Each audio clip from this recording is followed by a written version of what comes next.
I'm Mark Savage here with Savage on Wheels. Today's drive is the new Land Rover Defender, which they haven't had for a while, and it's capable of off-roading. And you know, like I say, look, when you think of Land Rover, what do you think of? You think of taking this out in the country someplace, out in the woods, maybe out on the savannah, hunting down some lions or tigers, following the elephants around, beating around the bush, right? So this is certainly capable of that. It's got a 30-degree entry angle and a 37-degree exit angle, so you can go over all the bumps and humps and stuff in the road and on the side of the road. So that's great, but you also have to be willing to take your $80,000 vehicle out into the rocks and beat it up a little bit. So I think, to me, this is still really more of a, I don't want to say soccer mom, but I will say soccer mom car, because this is what you're going to see in the rich suburbs of Milwaukee or any other city, of somebody who wants to have something kind of different. It looks different, it looks like a Land Rover, and it's got all sorts of oddball little things on it here that we'll show you as time goes by. Well, let's go around to the other side and show them the side. So, you know, we not only can store some stuff indoors, but we've got this little box on the side of the thing here, which is part of a $4,800 option package, which of course, Mark, figure out how to get the key into the thing first, right? There we go. And now I can take and put more of my luggage out here. I don't know exactly what I'd want to put out here and what I'd trust out here. This will latch up, that's good. Comes down. What we've had a little trouble with in the past there, though, is getting this thing to re-lock again. So I'm not sure exactly what we got to do to that, but we'll get it figured out. All right, so the Defender First Edition, so we got a nice little nameplate back here. Doesn't have a hatch, has a door, opens up the back like that. I'm not always a real fan of something that opens up that way. It seems a little awkward to me. We do have a third row seat that folds down in here. We got a big mat that covers all that up. So you'd have to take that out if you're going to put the seat up. There's not much leg room in the back for that seat, I can tell you that much. But again, a lot of this is, you know, got a nice kind of a rubbery coating on everything here. And if you fold the second row seats down, they don't quite fold flat, but they do look, you know, you can open it up and get a lot more stuff in here if you're going to be out with your kayak or something. Or you can put it on your giant roof rack, which is a monster roof rack that's up here. Got a lot of wind noise from that on the highway though. So here's our button that we can just push this button here, lower the vehicle down, and now if I'm going to load some gear into the back of the vehicle, I can load it in a little easier. Otherwise, you want it a little higher when you're going off-road. Another unusual feature here on the Land Rover is a snorkel. Not many vehicles have snorkels. This thing will allow the truck to go into 35.4 inches of water, so almost 3 feet of water, and keep on rolling.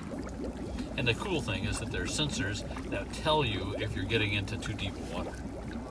And for this price, I'm expecting some luxury. I mean, you've got kind of a suede feel to this. It's definitely a material, though not a leather feel to the kind of the trim around the vehicle. It looks more utilitarian. We've got big nuts and bolts there sticking in, so you can see that looks real rugged, real manly. And the seats are a combination of cloth and leather, so that's kind of an interesting thing because a lot of things don't have the cloth anymore. Obviously very breathable, maybe a little easier to clean than some things.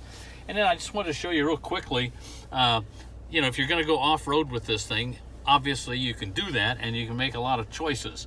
So when you do that, you play with your 10-inch screen here, you got to go down here, press this button, and now you can either rotate through or you can punch the buttons here. We got the sand program, rock crawl, mud ruts, and then gotta go back here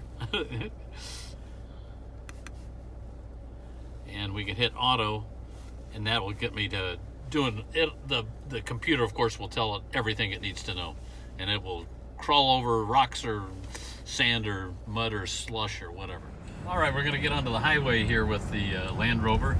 This is the Defender again. This is you know, first time that I've had a Defender model for about 25 years, and it's got good power. Here we go, getting up the highway speed onto the entry ramp.